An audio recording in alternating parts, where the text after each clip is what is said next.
away from making decisions and sit there before all the data comes in, your competition is going to kill you, or something else will happen that's just not right for you.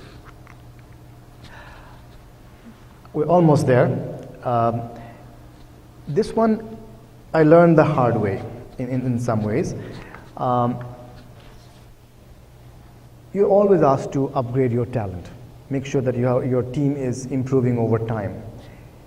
But oftentimes your loyalty comes in, or you think that your nicety comes in, and all that good stuff. But it's not really. Let me take a different. I want to say it with a diagram, maybe, right? Typically, in an organization, you have three buckets of people.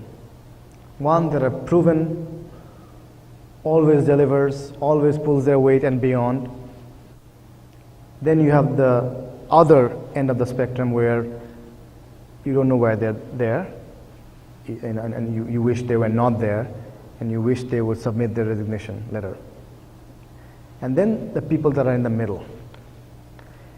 Now, if you are a reactive leader, my topic was don't let talent descend. You can also argue, how do you actually ascend your talent?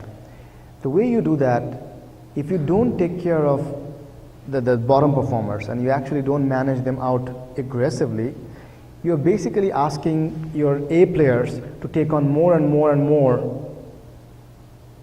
while you're tolerating underperformers. So that's not good. But that's kind of common sense. You need to manage your people out and bring fresh blood in and whatnot. But what I've learned along the way is this middle people that are neither there nor here, right?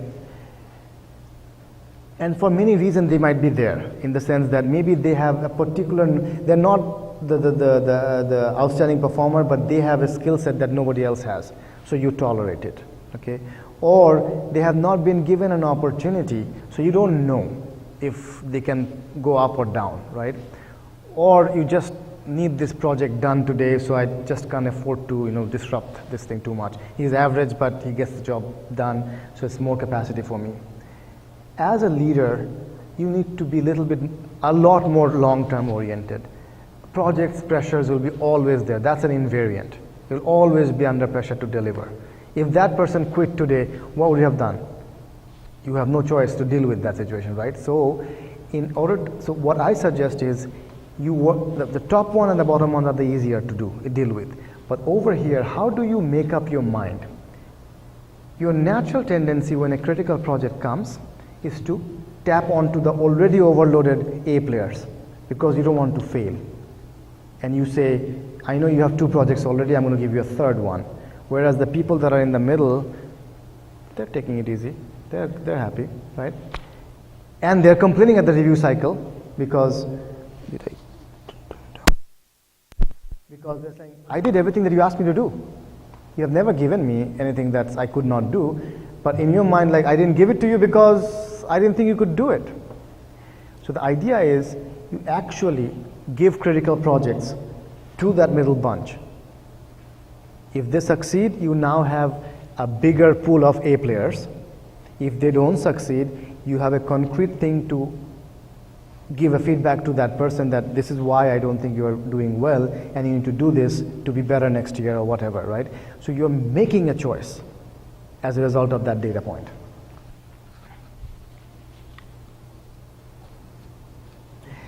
This is probably goes without saying, but I have seen that, and I've seen it in both ways, where you have an idea and you are very excited about it and you put all your heart into it, and it doesn't really pan out to be the way you wanted. It didn't really deliver the result that you expected. And you kind of go in a loop and you don't do anything else. Failures, and the same thing happens on success. You have a spectacular success and you think like, oh, I made it in the world and I can now stop. In either scenarios, you are really hurting yourself by standing still.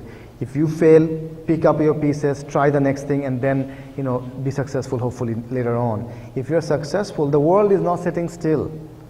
Because somebody failed, they're going to try again and they're going to beat you some other time. So you need to move forward either way. And that's my kind of the last advice that I have for you. I don't know if I can play this. Let me see.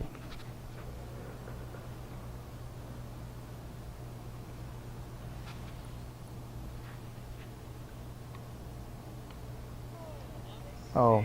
Under new management. No, something is not right. First rule of leadership. Everything is your fault. Let's see if I can play this again. Oh, I see. Under new management. Okay. Okay, so what's going on over here is... Oh, that's a good idea.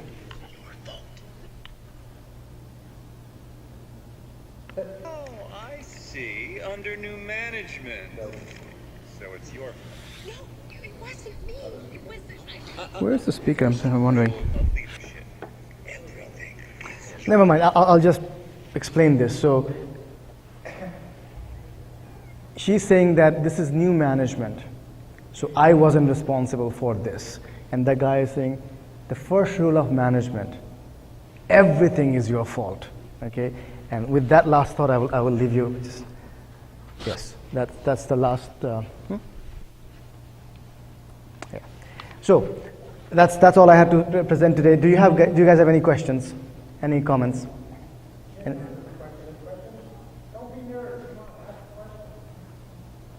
I think you guys did ask questions along the way, but go ahead. On the screen where you had listed all the books, you had Atlas Shrugged,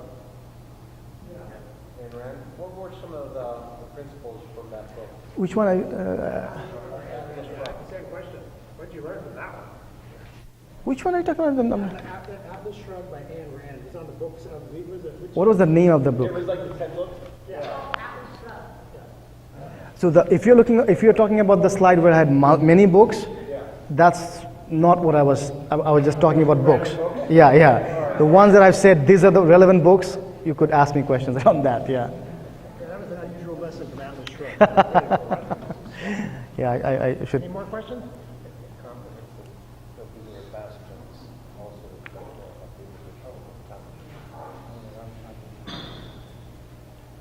Okay, I think we're done.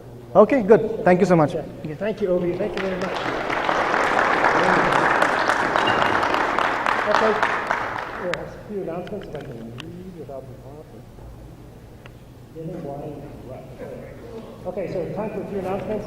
In July, we're going to have Randy Shute is going to come and talk about what DevOps really means. Randy will